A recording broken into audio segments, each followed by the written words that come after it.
Sejarah masuknya Hindu dan Buddha. Hindu dan Buddha pada awalnya berkembang di India, setelah itu barulah menyebar ke negara-negara di dunia, termasuk Indonesia. Masuknya Hindu dan Buddha di Nusantara dimulai pada awal Masehi melalui jalan perdagangan. Hal ini dipengaruhi oleh posisinya Indonesia yang sangat strategis dalam bidang pelayaran dan perdagangan.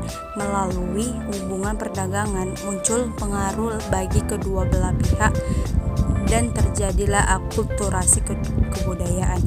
Candi Hindu maupun Buddha pada dasarnya merupakan perwujudan akulturasi Buddha lokal dengan budaya India. Masuknya agama Hindu dan Buddha di Indonesia kemudian munculkan pembaruan besar, misalnya berakhirnya zaman prasejarah di Indonesia dengan perubahan dari kepercayaan kuno atau animisme dan dinamisme menjadi kehidupan beragama yang memuja Tuhan dengan kitab suci. Kebudayaan Hindu dengan mudah diterima rakyat Nusantara karena adanya persamaan budaya Hindu dengan kebudayaan Nusantara. Teori masuknya Hindu dan Buddha Nusantara. Teori ini menyatakan bahwa agama Hindu-Buddha dibawa oleh golongan prajurit kesetaraan yang mendirikan kerajaan di Nusantara. Terdapat ada beberapa orang yang mencetuskan teori ini, yaitu R.C. Manjundar dan F.D. Kabos.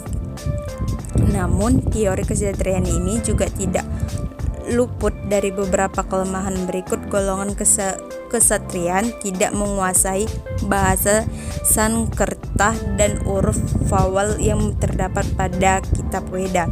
Yang kedua, teori Waisa ditemukan oleh N.J. Karom yang berdapat bahwa agama Hindu-Buddha masuk ke Indonesia dibawa oleh perdagangan dari India.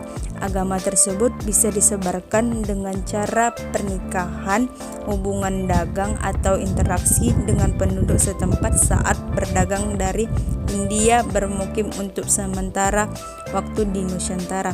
Teori ini diperkuat dengan keberadaan kampung keliling, yaitu perkampungan para pedagang di India di Indonesia. Selain perdagangan maupun salah satu aspek penting dalam kehidupan masyarakat. Kendati demikian, teori Waisa juga memiliki kelemahan, di antaranya kaum Waisa tidak menguasai bahasa Sanskerta dan aksara Palwala. Sebagian besar kerajaan Hindu-Buddha terletak di pendalaman, bukan di daerah pesisir yang dekat dengan jalur pelayaran. Jalurnya Hindu dan Buddha. Jalur darat penyeberangan pengaruh Hindu-Buddha di Indonesia melalui jalur darat ikut para perdagangan lewat jalur sutra, yakni membenteng dari India Utara menuju Bangladesh, Myanmar, Thailand, semenanjung Malaya, kemudian ke Indonesia. Yang kedua, jalur laut penyeberangan pengaruh Hindu-Buddha di Indonesia melalui jalur laut dilakukan dengan mengikuti rombongan kapal pedagang yang biasanya beraktivitas pada jalur India-Cina. Rute pelayaran dimulai dari India menuju Myanmar, Thailand, semenanjung Malaya, dan berakhir di Indonesia.